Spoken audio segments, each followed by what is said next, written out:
gammanna taabor irratti ol baana Eeshoni gammanna taabor irratti ol baana Iyyoleeko Iyyoleeko Iyyoleeko Iyyoleeko Waaqayyo gooftaa Uumaa addunyaa Abbaa dhiifamaa Abbaa nageenyaa akka biiftutti ifee biiftisaa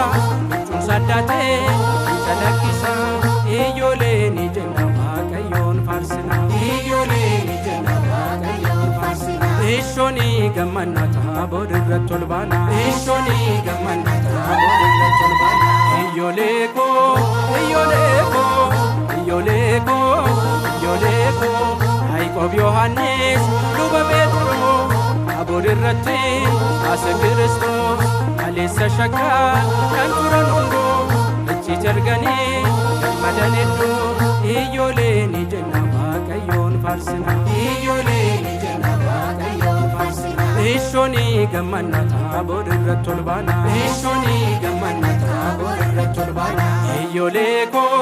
Iyyoleeko Iyyoleeko Iyyoleeko lukkuun iyyitee lafti bariitee dukkanni darbee irraan bariitee dachee keelloodhaan gooftaan uwwisee ilmaan namootaaf yaadala ibsee Iyyoleeni jenna Waaqayyoon faarsina Iyyoleeni jenna Waaqayyoon faarsina Eeshoni gammanna taabor irratti ol baana Eeshoni gammanna taabor irratti ol baana Iyyoleeko Iyyoleeko Iyyoleeko Iyyoleeko ayyaana waggaa ayyaantu argaa naga geessanii hundi keessanii galata isaa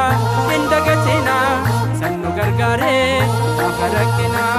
Iyyoleeni jenna Waaqayyoon faarsina Iyyoleeni jenna Waaqayyoon faarsina Eeshoni gammanna taabor irratti ol baana Eeshoni gammanna taabor irratti ol baana waggaa baraara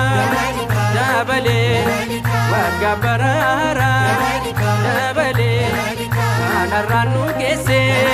dabalee kan boruu si beekaa dabalee carraan ilmaan namaa dabalee yaa Waaqsuma beekaa dabalee ijoolleen Waaqayyoo dabalee hedduu gammanneerraa dabalee taabor irratti baanee dabalee ifas arganneerraa dabalee waggaa waggaagaa waan gaarii dhagaa jaalala qabaadhaa waan namaa baqadhaa waggaa waggaagaa waan gaarii dhagaa jaalala qabaadhaa waan namaa baqadhaa guddoon eebbisa ayyooleen ililcha guddoon eebbisa ayyooleen ililcha guddoon eebbisa ayyooleen ililcha guddoon eebbisa ayyooleen ililcha